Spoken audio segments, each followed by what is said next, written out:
when did you actually start doing SEO? So I got exposed to SEO a long time ago. 2009 was when I first got exposed to SEO. How big is your team in stakes? We are 10 people, including myself. So Okay. I'm the SEO lead. We have about 6 content people. We have a link person and we have 2 technical people. What is your take on it when it comes to SEO being dead now? SEO is never dead because SEO traffic is always valuable. What do you think is still very relevant and working in SEO if anyone wants to get organic traffic now? Yeah, so freshness is still the easiest way to get traffic. What I have saw in a recent trend, any age domain with a function in the past is working amazing. So what I'm doing is I just imported the old website, replaced the homepage, and the old website is still there. What is your honest take on AI content? Oh, AI content. So as a traffic source, I'll give it 2 more years before it matures because there's no way to measure it.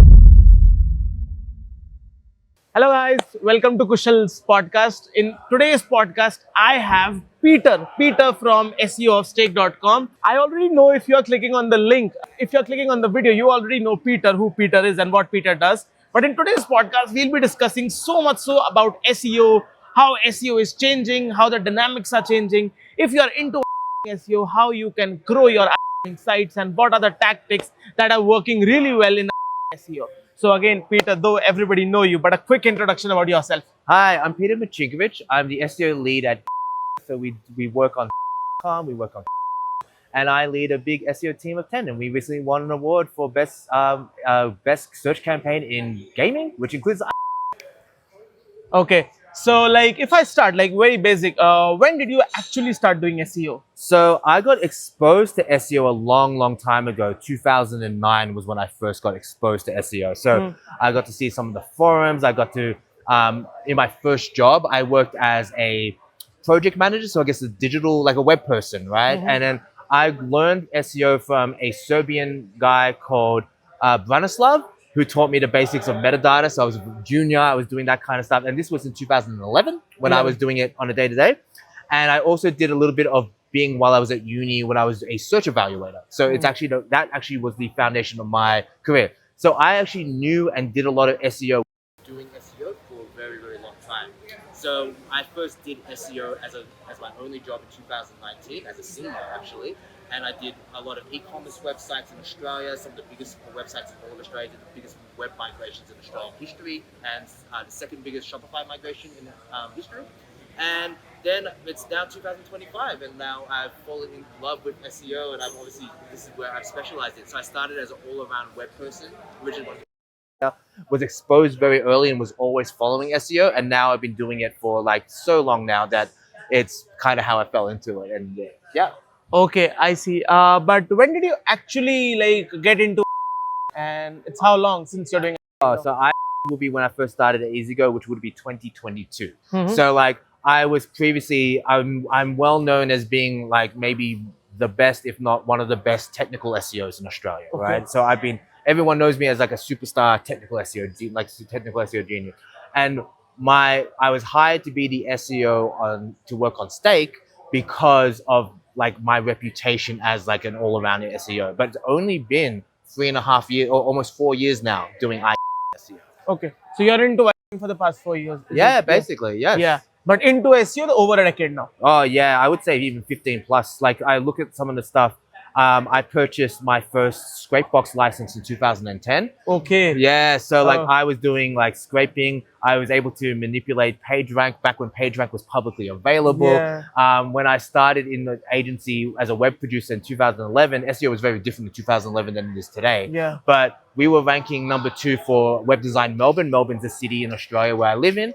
So even doing that, very different SEO. But I was exposed to SEO since probably, I would say, looking back at my history, since 2009.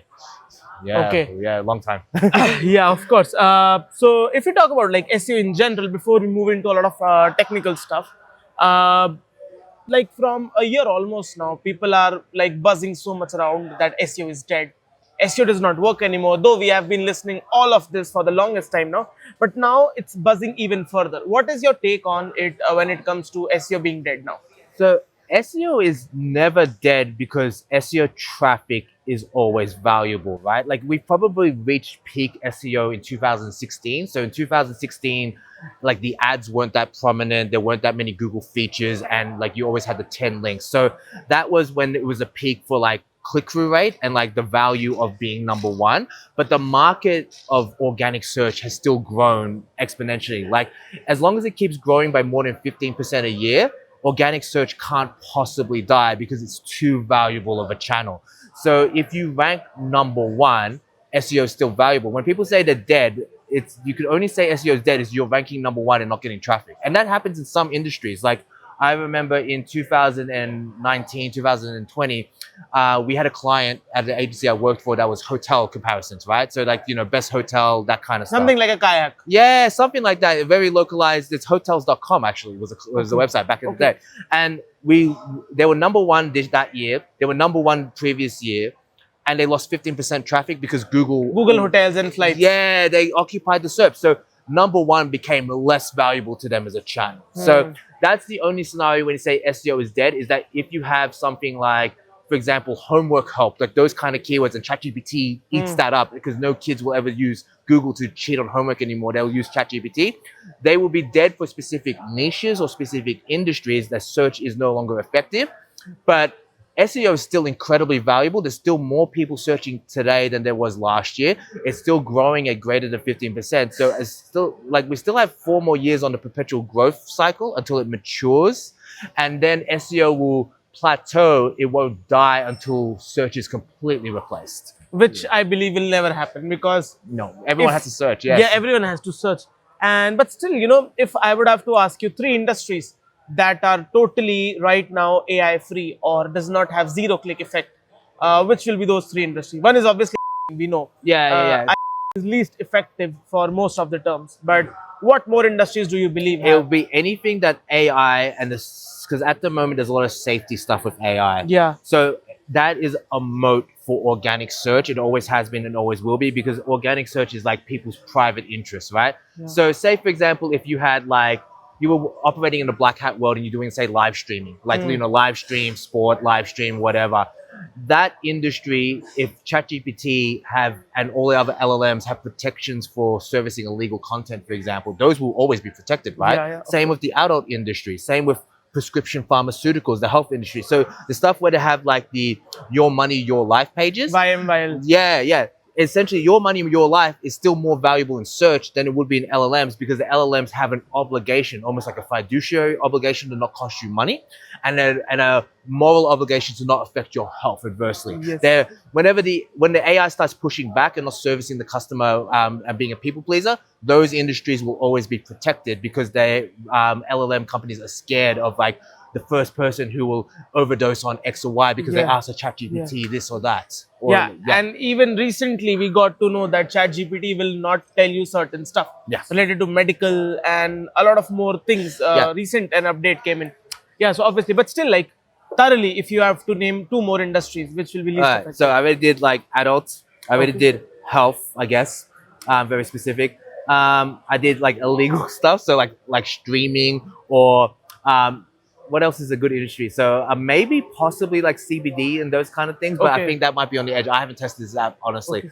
But those are the industries where, I'll put it this way, if you can't do paid search in those industries, then it's probably protected for organic search. So organic search will always have a persistent layer in value for those industries. That's where I would say. And I mean, obviously I recently nerfed. So yeah, I mean, I think those are the amount of industries. I don't know. What have you seen? Like obviously any industry that has to do with something with YMYL or anything that is illegal, because they will, I guess I did a podcast with Kore, and Kore had even a further saying that anything related to AI and overviews that is banned in Google. Like Google does not put a lot of efforts doing, SERP features in those niches, right? Whereas in a niche like hotels, Google has a lot of incentives. So they will push everything with SERP features, but they will not do in an keyword. Yeah. I think it's more accurate to say what is AI a threat to, and like one of the most popular things, since we're talking about affiliates, could be a comparison page. If people start trusting LLMs to do the comparison better than some website, because most of the incentives for affiliates is to actually just have comparison pages for better rates as opposed to servicing the full product. If people start trusting that result in AI more than any result they get from Google, that would be a threat just by the nature of it. So it's actually more about the SEO industry responding to serve good content and actually accurate comparison tables instead of just like this one gets me the not giving you the best rates. well, not you have a top 20 X whatever product and just keep swapping them every once in a while. You get a better rate for your affiliate commission. Yeah, and brands do pay like for getting the top listing. Well, this comes from a personal place where Yeah. I honestly, I legitimately think we're the best online casino. But whenever I Google that and I see a comparison page, I don't know who the top casino is because they are random and I never heard of them. Yeah, mostly unregulated ones. Yeah, of course. So now, moving forward, if we talk about in general, in 2025 and beyond, we are almost in late 2025. Yep. What do you think is still very relevant and working in SEO if anyone wants to get organic traffic now? Yeah, so freshness is still the easiest way to get traffic. So like I work a lot on our website for stake.com, but we're a publisher with events. So like sporting events, like live betting, those kind of things. Because in say an individual match, let's say an IPL cricket match, the individual match, 65% of the search traffic comes within 4 hours of that match, like before and after. It's actually most of it's during of that match. In esports, that's 80%. So they're way shorter lifespan for the pages, way lower competition because most people don't have the operation. So if you're willing to do like live updates or fresh content, if you have good mechanisms in place to get content not only indexed quickly, but ranking quickly, getting backlinks quickly, those are opportunities because essentially they are nowhere near as competitive as websites that have where you're up against established players who just keep building equity again and again over month after month to protect their asset. Those are more disposable, but that's also where the opportunity arises. Very, very fast moving pages as well. I still think there's opportunities in parasite SEO. I know that Google's actively targeting parasite SEO, but because the SERPs are so volatile because they keep nerfing it, that is also an opportunity because if they keep reducing parasites, there's more opportunities to get a new parasite in. Yeah. So it's like a revolving thing. They're removing more of genuine websites, so that is why more and more parasites are coming up. Exactly. Yeah, so there's always opportunities in parasites because parasites is almost risk-free because you're not hurting your primary domain, or you have in your head a parasite is a temporary asset. If you could rank it, it will get traffic for a period of time till it gets nerfed, and if it stays longer, then great. That's fantastic, but you just accept it gets knocked over, but you just have another parasite waiting to take over. Yeah. Yes. Of course. So again, let's make this conversation now totally. So if anybody wants to start affiliate blogs in 2025, what do you recommend and how one can succeed with making the most profitable SEO? Sure. So I think it depends on if they're experienced or inexperienced, right? So if they're experienced, then obviously it's all about resourcing. They have to probably do their research to find where that they have a competitive advantage and they can apply that to a new market. So for example, there's a lot of money in a lot of regulated markets. So you might be a successful SEO targeting a very specific country, but you might not be familiar with another country, like say it's Scandinavia or emerging markets like Africa, for example. So you would take your applied systems and apply it to a new fertile market that's a high growth industry. If you're new, say you're an affiliate marketer, but you've never touched before, then you should research and see what suits your existing skill sets and apply it there. So I always say websites, but the biggest opportunity to grow is actually non-websites. So one of our most successful affiliates on Stake is a person called Mr. Banks, for example. He's a Nigerian, I will talk about this in my talk, but he's a Nigerian betting tipster, right? And has over 1 million followers. And he has like 1 million followers, he posts a betting tip, and even when an industry or a particular sporting event has no search volume, he drives search volume to that. So if you take SEO techniques and apply it to like an asset, so whether it be like a social media profile, that's an easy way to get started because the industry is way less mature than websites and comparison websites and stuff like that. So it's less fertile. If you want to go to websites, then a good thing would be like obviously like comparisons in regards to games. So like doing game reviews and those kind of things. But if you're new, you have to really learn and differentiate to stand out. So it's very, very hard if you're new. You have to really know the industry to stand out. The fertile ground for new people is doing social media, streaming, those kind of things, but applying SEO techniques to those industries. Social media. Yeah. Like it's actually very, very valuable. And I guess for any beginner, like we also do a lot of parasite SEO. Yep. For any beginner, I guess parasite could be a good starting point. I think it is. Yeah. You don't need to build a big asset. Yeah. All you need to know is like websites. What keywords work in, what websites work yeah, in. what websites do it. It's also very low risk because if you don't succeed, then you can just try again in a different market, different target keyword. You could try a different angle. You could try to go more specific, or then sometimes even more broad. Broad, yeah. Like it depends on Best where. online casino on Yeah. TFKB or Yeah. on a bigger website. Like even if people are new to SEO, parasite SEO is a very easy way to learn SEO. Like you can just apply your techniques. You're doing SEO on a different website that you don't own, and the only thing that's stopping you is literally money. Yeah. Like that's the only thing. Like it's the amount you're willing to spend and budget the resource, but you will learn so much by doing parasite SEO that you don't have to do the foundational SEO stuff where that kind of thing. The other one you can also get started is buying an age domain. So if you're actually very, very sophisticated, like this is why it's hard when someone's new, maybe they're new to iGaming, but they're quite used to doing this kind of the domain acquisition. So if you purchase an age domain, you essentially skip the sandbox, you save like the equivalent of like 50 grand worth of links over a period of a year of pumping up an asset that you already have. And there's been examples, for example, Charles Float shared an example of a website called EliteChrysler.com, which was like a Chrysler dealership in Canada that like they got rid of the websites, but historically it was just about selling Jeeps and vans. Yeah. And they turned that into a casino. Best online casino. Best online casino targets, and they make a killing. They ranked like top for like some of the best comparison keywords in Canada because they just acquired an age domain. It was an asset of a real business. That asset disappeared, and for very little resourcing other than sniping the domain and building out the comparison websites, they were able to succeed wildly until Google catches on and eventually punish that website. But it's right now, it's November 2025, they still haven't destroyed it. Yeah, and even if they get destroyed, I have been seeing this trend wherein, you know, people will just make up a new website, do a canonical, and boom, ranking again. 100%. Or you can do a redirect check. That's why when you're purchasing an aged asset, you have to be careful not to buy a poisoned one. So if somebody got completely penalized, it may take a year for that to settle. So you might have to like depenalize it first and then pump it up again. But that's the thing where acquiring an age asset is probably from an ROI standpoint the easiest way to get started because you save so much value. You're repurposing something for and it is something that a successful affiliate will do. Yeah, and you know, again, like from my experience, like I have been also running a few age domains. What I have saw in a recent trend, any age domain with a function in the past is working amazing. You know, as you know, Corey again mentions website with a function works, website with function works. So yeah, I've been like seeing, like me personally have ranked a dental website into a iGaming blog and is working perfectly. Yeah, the way you want to do about it is so tricky because the historical backlink, like the dental could be like Dr. blah, blah, blah, or whatever dental studio. You have to kind of like work it so that the old brand still works with the new brand. Yeah, like, so what I'm doing is I just imported the old website, replaced the homepage, and the old website is still there. Exactly. So I guess this also works very well. Yeah, because like essentially like the age domain's best asset is the historical backlinks and the age. So you need to keep that branding. If you just change it to say casino, it's not going to work. You have to be Dr. whoever casino, Dr. whoever casino. You work it in.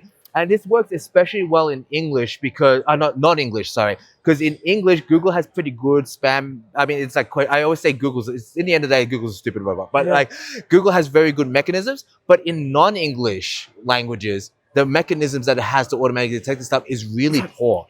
So like, people do this in Japan. People do this in Turkey all the time. People do this in Indonesia all the time. They acquire a dead asset, Indonesian like lottery slots and stuff. Formerly a real business, repurpose it, add some slots, add pragmatic play, whatever it is that's a really, really high search volume in the Indonesian market. And they do this all the time until eventually someone in the government catches on and ban the website. Okay.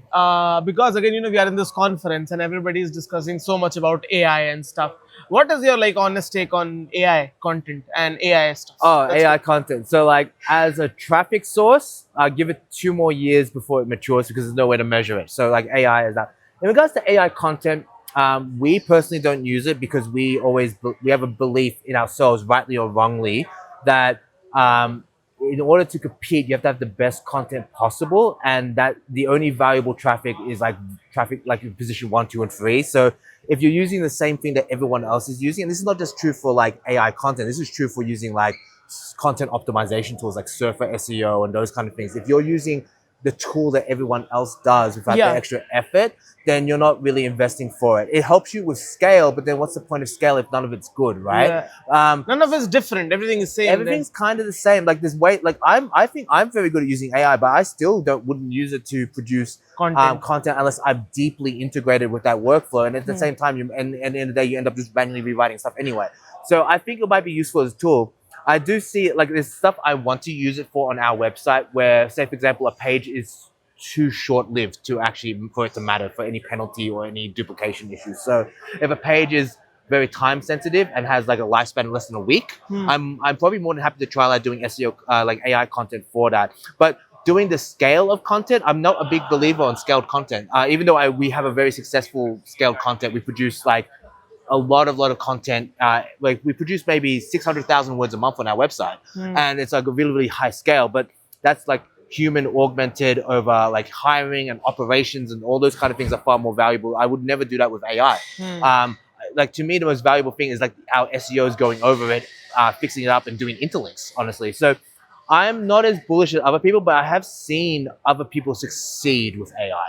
So like I have a friend called Dayan who spoke it last year at Chiang Mai, and he does a lot of AI generated programmatic SEO, and he's very successful at that. And has like really, really good processes and like automation process and N8N setups and stuff like that. So I have seen it succeed. So SEOs can succeed with it. I personally wouldn't do it, but just because I don't do it doesn't mean you shouldn't try it out. Like I've seen a lot of SEOs succeed with that.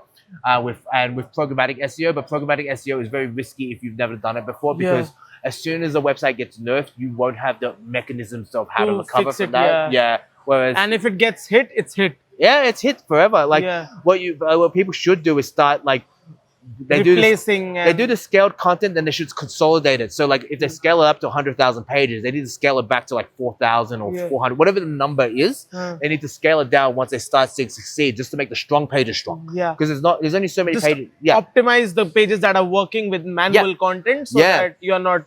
Well, yeah, because like honestly, you can rank a website with 40 pages more easily than like I know why people do the 100,000 pages, but that only works for like a little while until Google catches on.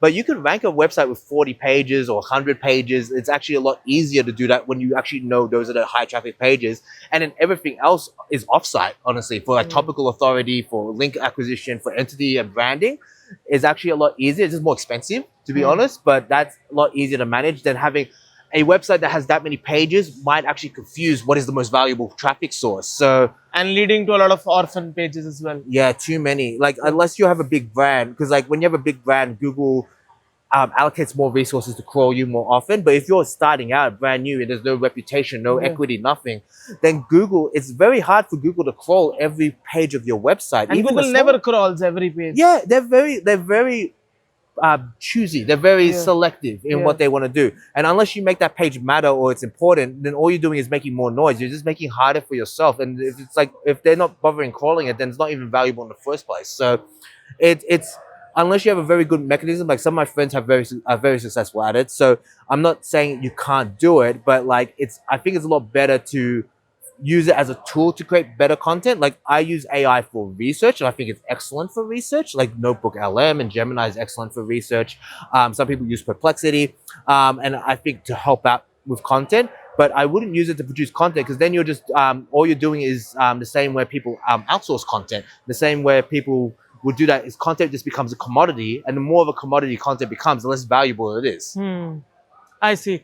So when it comes to like your team, how big is your team in Stix? So for the SEO team specifically, we are 10 people, including myself. So I'm the SEO lead. We have about 6 content people. We have a link person, and we have 2 technical people. So hopefully I counted the numbers correctly, but like there should be 10 people, including myself. But for such a big SEO domain, Stake is, and you guys manage a lot of different domains as well due to certain regulations. So how does it, what does your workflow look like, or how do you guys organize and manage stuff around? Yeah, sure. So we're a very high performing team. Like within the company, like we have like internal HR metrics, like happiness and responses and like how we're seen. So our team's structured where I'm essentially the manager, the lead of the entire SEO product concept and everything. I also other things as well outside of SEO, but like my job title is SEO lead. And I have Min, who's my number two. So she and I used to work at a previous company together. So she is in charge of content, essentially for the entire company. And then we have the teams are divided. So for very certain regulated markets, we have dedicated content coordinators in charge of that market. So Latin America specifically for those ones there. And then we have the way the other teams are structured, like for links, for example, that acts as a service line. So they're in charge of link acquisition entirely, but they might service the individual regulated market. So each regulated market might have a different marketing manager, for example. They have separate budgets. They have separate resourcing needs, regulatory needs, different contracts in regards to how, if we acquire publications, for example, they have to actually meet advertising standards within that country and regulatory requirements, especially if it's the country linking there. So that is how that is managed. Essentially, I build the process out, and then each individual line manager will be in charge of that. So Min is in charge of content. One of the members of our team is in charge of links, and we have technical people doing other things from a technical basis, working with either like for stake.com internally within our engineering team, or third-party partners who might be working on the regulated markets. We have multiple regulated markets. Some of them are using different technology than what we do, and technical SEO is very challenging for that regard. So we're responsible for everything to do with SEO. So no one's here to help us in regards to fixing any technical SEO issues. No one else is going to help us other than ourselves to convince people to assign budget for link acquisition, for example, or even resourcing for link acquisition. We're the ones responsible for managing the budgets for that. We're responsible for the performance of that. We're responsible for all the different things there. So having a big team, you have to work with multiple stakeholders from different departments. These go from marketing all the way to customer support, VIP, and all other aspects of internal structure. So, within the internal team, we have like syncs within each one. So the technical SEO team have like fortnightly syncs. Link acquisition has fortnightly syncs within our SEO team. And that is where I, as the SEO lead, am in charge of anything. Anything I need to escalate or personally get involved, I can always fix because I'm capable of doing every part of SEO myself. But I fully trust the team to be autonomous, because the only way is to actually trust them to do the judgment and to do that. So I have full faith in my team. All my team are high performers. They all do incredibly well. So those in charge of the regulated markets, they handle their regulated markets. If they have to escalate an issue with me, so for example, it's physically impossible to do SEO on the website because of an issue, they will escalate to me. I meet with the stakeholders. I have late night meetings at 11 o'clock at night, in Melbourne, with people who are based in South America or Europe to solve these kind of problems. And then anything else I need, I can escalate to our higher ups as well, either our CMO or even our CEO as well. Okay. Yeah. I see. So like, what does your toolkit in SEO look like? Like top 5 tools that you use. Oh yeah, sure. So or you cannot do SEO of Stake without those tools. I can't do SEO obviously without Screaming Frog. Screaming Frog is always my favorite. We have something that's unique to our workflow. So our content management system is called Sanity, which is a custom content management system for.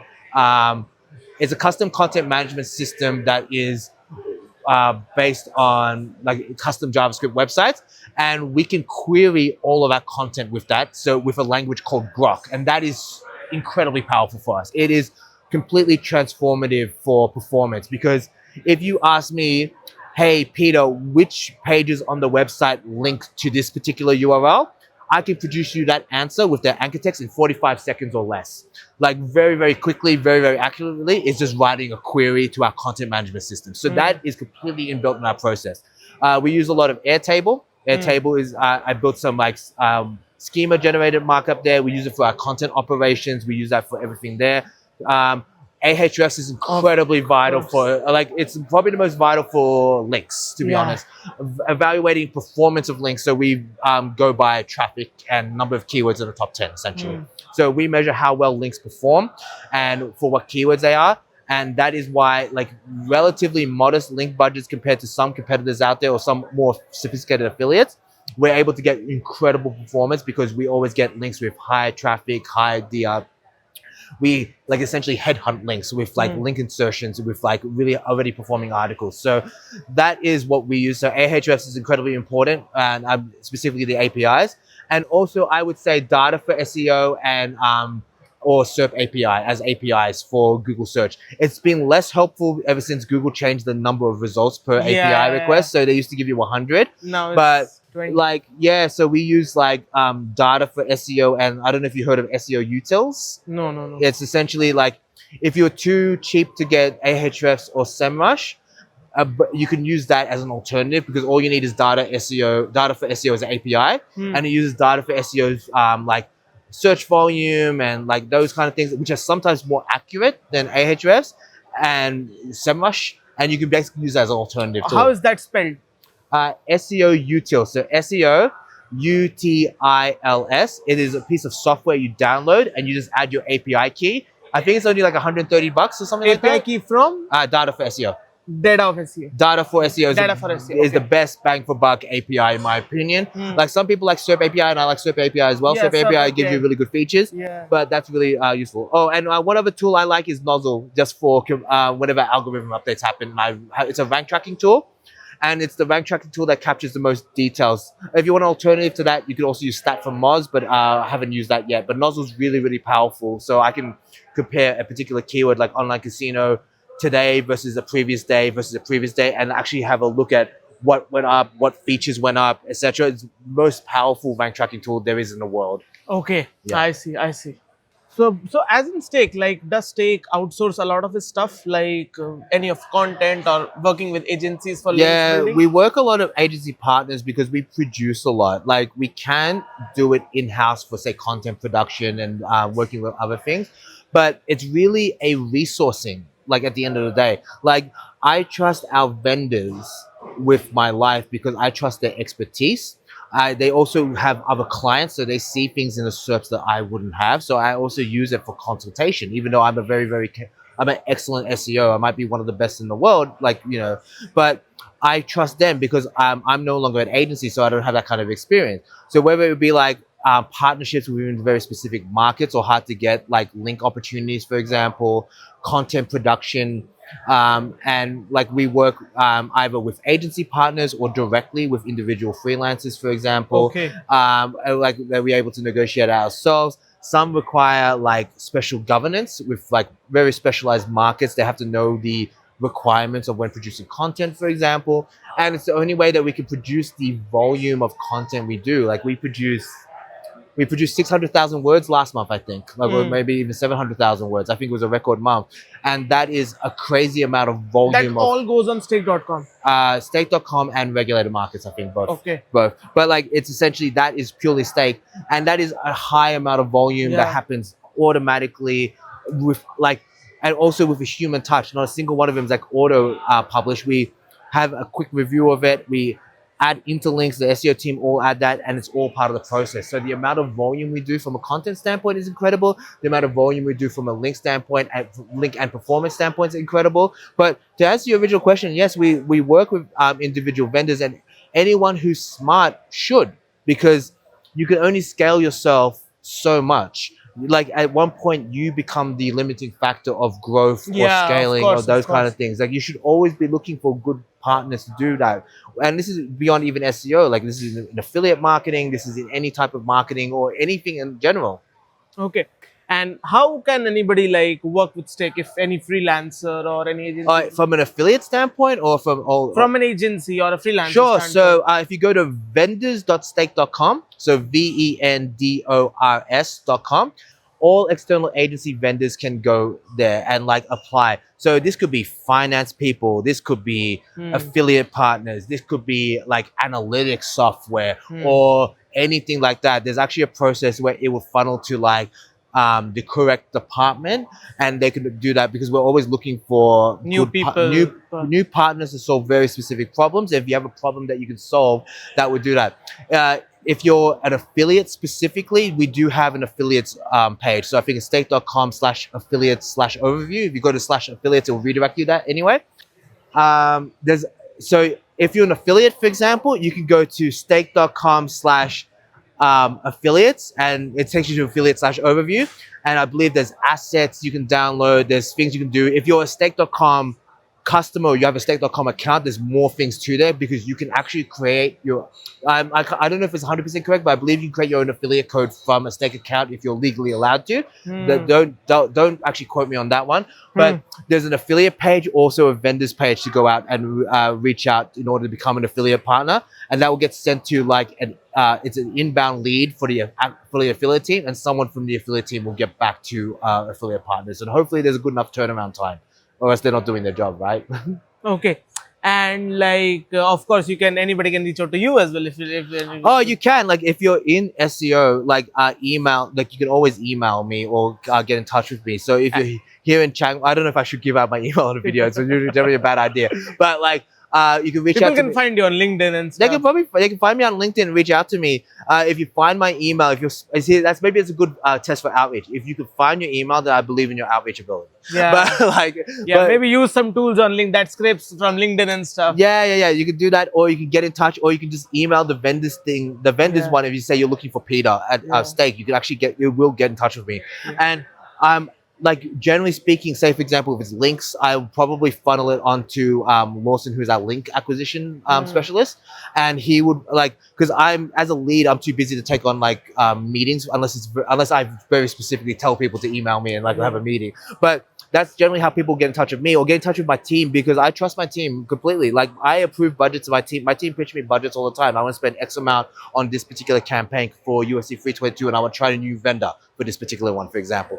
Like stuff that we do is like, for example, PR companies or, we're in Chiang Mai, but other interesting link stuff, to say the least. But like, or even like those kind of things, like, like those are the kind of things I'm always open to. And I'm always willing to talk to people because there's obviously gaps in our SEO resourcing that we can always scale or adopt in it. And I'm always hungry for new things because I don't want us to be the only ones not doing strategy X or strategy Y. We're very fortunate at Stake that we have such a strong brand that we don't have to resort to some tactics. But if we do a tactic, I truly believe we can do it like better and than the competitors who are doing it if we just resource it with the time and energy, to be honest. And how do you think about like your competition? Like from an SEO standpoint? Yeah. It's really interesting because there's like some markets where SEO competition is very sophisticated and some markets where they're not. So I believe that we're very strong when it comes to operators. I get a lot of inspiration from affiliates. Like, affiliates are so infinitely creative.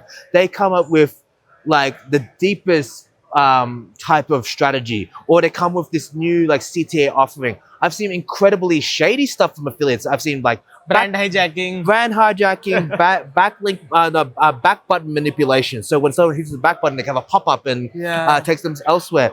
I've seen all sorts of things. So I get infinite inspiration from affiliates. I take if something works for them and I can apply it and use the strong, infinitely more powerful brand of Stake and apply it to our strategies. I'm always open to just carving it up because I don't have to resort to their techniques. I just have to take what they do, find an angle that works for us, and then apply it. And then if it works, scale it.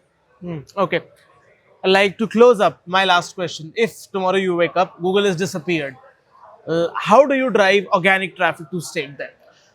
Well, organic traffic, that would be so interesting because like organic Google is dead, but there's organic other things, right? There'll be organic streaming, for example. So like, we work alongside with live streaming platforms that is actually really, really powerful when it's not just driving traffic, but driving like loyal users and powerful users. Then you have like other channels. So like if you just want to net traffic, programmatic in iGaming and paid search, but if Google's gone, then we can't even do paid search, right? So it's really, really difficult. Because I strongly believe in the heart of my heart that Google's the highest quality traffic and volume. Like, there's no traffic that's better than volume. There's some traffic that's higher quality.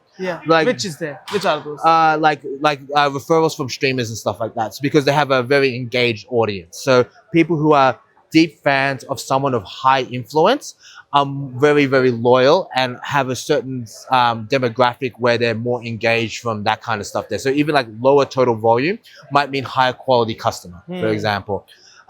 I might even do like inbound, like this might, if there's no such thing as Google, then they might be have to fire up the outreach machine and reach out to people directly, right? Oh, okay. Send pamphlets out by Yeah, mail. and how about Bing? What do you think of Bing traffic? Is it good enough? Bing influences AI. So Bing is actually quite useful. It's unfortunately for like in general, like AI won't bring traffic because it doesn't have like links, but it might bring brand reputation that people would hopefully Google, but in your scenario, Google doesn't exist, right? Yeah. So hopefully they have some kind of like replacement for Google that if Google disappeared tomorrow, I just think something else will take its place, right? Yeah. Like it will be Bing or ChatGPT's custom search engine, or be like the browser Atlas from OpenAI. Those kind of things will take up, and something will take. So I don't think search will disappear. So I don't think the techniques will actually be different. So that's it, guys, for the podcast. And again, Peter, thank you so much for coming so quick and Well, I didn't have to go anywhere. Yeah, so yeah, but still, managing your time and stuff. So guys, if you find this podcast valuable and you're into SEO or maybe iGaming SEO, definitely do check out the information that we shared. If you want to learn more about iGaming SEO, I am sharing Peter's LinkedIn below and some more social handles. You can always, find him in online and fire your questions. And in the meantime, thank you for watching the podcast. See you guys in the next one. Till then, take care and bye-bye.